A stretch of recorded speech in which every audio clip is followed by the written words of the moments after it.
نحمدہ ونصلی علی رسولہ الکریم اما بعد۔ میرے مسلمان بھائیوں اور دوستوں، جیسا کہ ہم سب واقف ہیں کہ اس کائنات کو بنانے اور چلانے والا اللہ کی ذات ہے۔ ویسے تو سارا سال ہی اس کی حمد و ثنا اور بڑائی بیان کرنی چاہیے، البتہ ذی الحجہ کے یہ جو 5 دن ہیں، یعنی ذی الحجہ کی 9ویں تاریخ سے 13ویں تاریخ تک، فجر کی نماز سے لے کر ذی الحجہ کی 9ویں تاریخ کی فجر کی نماز سے لے کر ذی الحجہ کی 13ویں تاریخ کی عصر کی نماز تک، ہر فرض نماز کے بعد، نفل اور سنت نمازوں کا نہیں، صرف فرض نمازوں کا،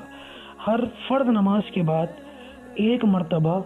اللہ اکبر لا الہ الا اللہ واللہ اکبر وللہ الحمد، ان الفاظ کا کہنا مردوں پر بھی واجب ہے، عورتوں پر بھی واجب ہے،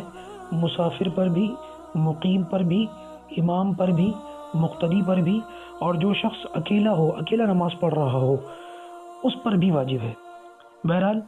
عورتوں کے تعلق سے علماء کا اختلاف ہے، کچھ کہتے ہیں واجب ہے عورتوں پر، کچھ کہتے ہیں واجب نہیں ہے،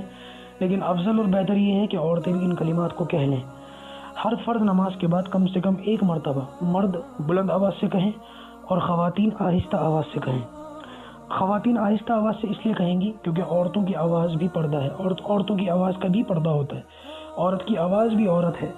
تو بہرحال خواتین کے لیے یہ ضروری ہے کہ وہ بھی ان تکبیرات کو کہیں، البتہ وہ آہستہ آواز سے کہیں۔ ان الفاظ کا نام تکبیرات تشریق ہے، اور ان کو زور سے کیوں پڑھا جاتا ہے؟ دیکھیں، ایک روایت کے مطابق نبی اکرم صلی اللہ علیہ وسلم کے تعلق سے یہ بات ملتی ہے کتابوں کے اندر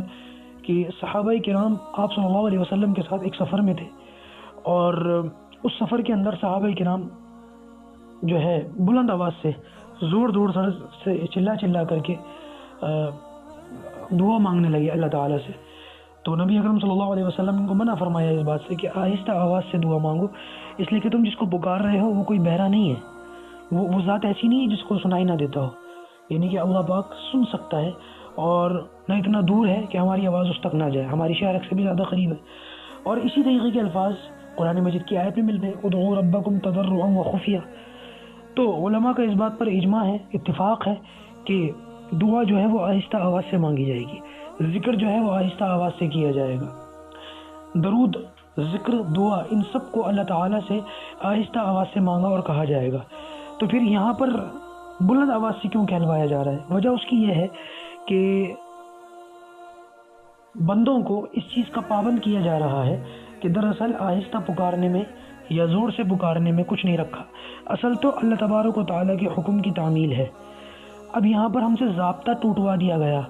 اب ہمیں یہاں سے قانون سے ہٹا دیا گیا۔ قانون تو یہ ہے کہ آہستہ آواز سے پکارو، لیکن اب یہ کہا گیا کہ قانون کو توڑو، ان 4-5 دنوں کے اندر اللہ تبارک و تعالیٰ کو بلند آواز سے پکارو، اور اس کی بڑھائی اور اس کی کبریائی بلند آواز سے جو ہے بھر دو، سارے سما کو باندھ دو اللہ تعالیٰ کی تکبیرات سے۔ اسی لیے یہاں پر ان 4-5 دنوں کے اندر بلند آواز سے تکبیر کہلوائی جاتی ہے، تاکہ بندے یہ نہ سمجھ بیٹھیں کہ بس پروردگار کو تو ہمیشہ آہستہ ہی پکارا جاتا ہے، یہ بات ذہنوں سے نکال دی گئی ہے۔ یہ بالکل اسی طریقے سے جیسے روزہ رکھنا عبادت ہے، لیکن عید کے دن، یہ عید الاضحیٰ کے 3 دن، اس دن روزہ رکھنا حرام ہے، تو کوئی یہ نہ سمجھے کہ روزہ رکھنے ہی میں جو ہے اللہ تعالیٰ راضی ہوتا ہے، بلکہ روزہ رکھنا یا نہ رکھنا یہ اللہ تعالیٰ کے حکم کے اوپر منحصر ہے۔ جب اللہ کہے روزہ رکھو تو روزہ رکھنا ثواب ہے، اور جب اللہ تعالیٰ نہ کہے تب روزہ رکھنا گناہ ہو جاتا ہے۔ اسی طریقے سے نماز کا وقت ہے، بندہ چاہے نفل نماز کتنی بھی پڑھے، لیکن جو زوال کا وقت ہوتا ہے، یہ جو مکروہ اوقات ہوتے ہیں دن بھر کے اندر، ان کے اندر اگر کوئی شخص نماز پڑھے گا تو اب اس نے رب چاہی نماز نہیں پڑھی بلکہ من چاہی نماز پڑھی، تو پتہ یہ چلا کہ رکوع اور سجدہ کرنا اس کے اندر کمال نہیں ہے، کمال اللہ تعالیٰ کے حکم کو ماننا ہے۔ جب وہ کہے کہ رکوع اور سجدہ کرو تب رکوع اور سجدہ کرنا جو ہے ثواب سمجھا جائے گا، اور جب پروردگار کہے نہ کہو، رکوع سجدہ نہ کرو، تو اس موقع کے اوپر رکوع سجدہ کرنا گناہ سمجھا جائے گا۔ تو بالکل یہی بات ان الفاظ کے ساتھ ہے کہ جب اللہ تعالیٰ سے دعا مانگو، عام دنوں کے اندر مانگو تو آہستہ آواز سے مانگو، لیکن بندوں کے ذہنوں سے اس بات کو نکال دیا گیا کہ پروردگار سے صرف آہستہ آواز سے نہیں مانگا جائے گا بلکہ بلند آواز سے بھی اس سے مانگنا جائز ہے، اسی لیے ان 4-5 دنوں کے اندر بلند آواز سے ان تکبیرات کو کہلوایا گیا۔ مرد تو مسجدوں کے اندر جاتے ہیں، اور ظاہر سی بات ہے کہ اگر کوئی شخص بھول بھی جائے تو لوگ مسجدوں میں، کیونکہ کسی نہ کسی کو یاد رہتا ہی ہے، ایک آدھ پڑھ لیتا ہے تو اس کو سن کر باقیوں کو بھی یاد آ جاتا ہے اور وہ بھی پڑھ لیتے ہیں۔ لیکن خواتین کے ساتھ مسئلہ یہ ہے کہ وہ اکیلی انفرادی نماز پڑھتی ہیں، گھروں کے اندر نماز پڑھتی ہیں اور وہ بلند آواز سے بھی نہیں پڑھ سکتی، تو لہٰذا ان کے لیے عام طور سے یہ معاملہ ہو جاتا ہے کہ وہ پڑھنا بھول جاتی ہیں، اور اکثر خواتین ان تکبیرات کو کہنے سے جو ہے